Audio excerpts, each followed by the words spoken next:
Budayao is a celebration where culture blooms, biodiversity thrives, and the spirit of friendship shines bright across our region.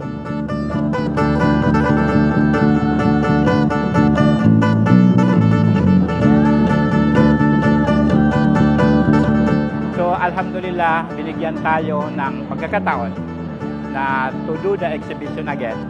Na ito na, makikita natin dito yung materials natin na mainly composed of 5 provinces representing the Bangsamoro 5 provinces, Maguindanao at saka Lanao del Sur, Sulu, Tawi-Tawi at saka Basilan. So pati nga yung natin, indigenous natin na sama din o nasali din sa exhibition natin.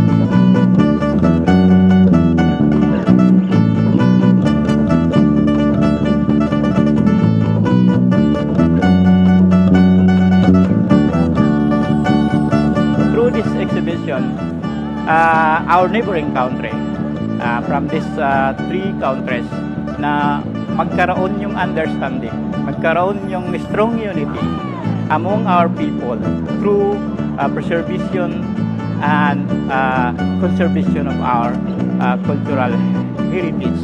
Itong exhibited dito, maraming similarities. Looking into our indigenous, talagang we are brothers, we are sisters in terms of cultural heritage natin.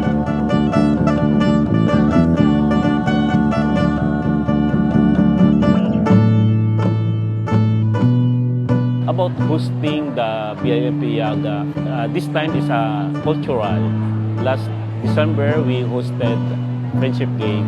We are already familiar hosting with the international event, not only for these 4 countries, but recently we hosted also the World Dragon Boat Championship that is participated by more than 20 countries. So we have facilities, we have destinations, and the people already familiar with the culture of our Muslim brothers and sisters.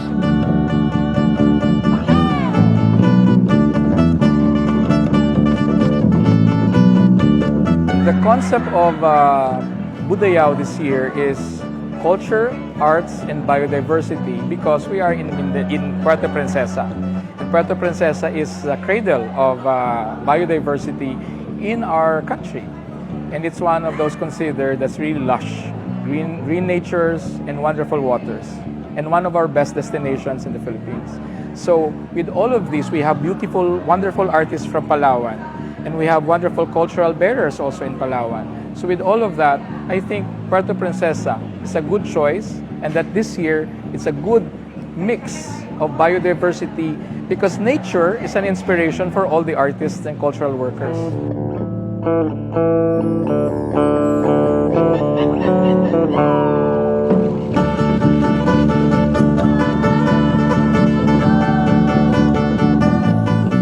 This is the Budayao. This is the festival of the BIMP. So this is a coined word to mean good. Dayao is a sense of being good, a sense of being well.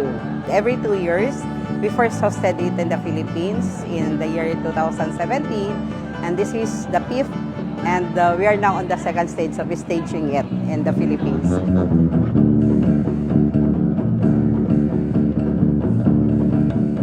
In fact, we could always say this is a shared heritage.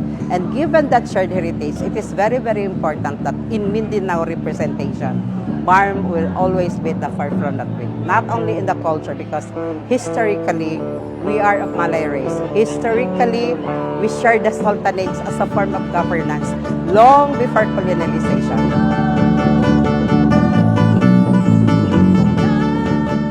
We would like to convey our gratitude.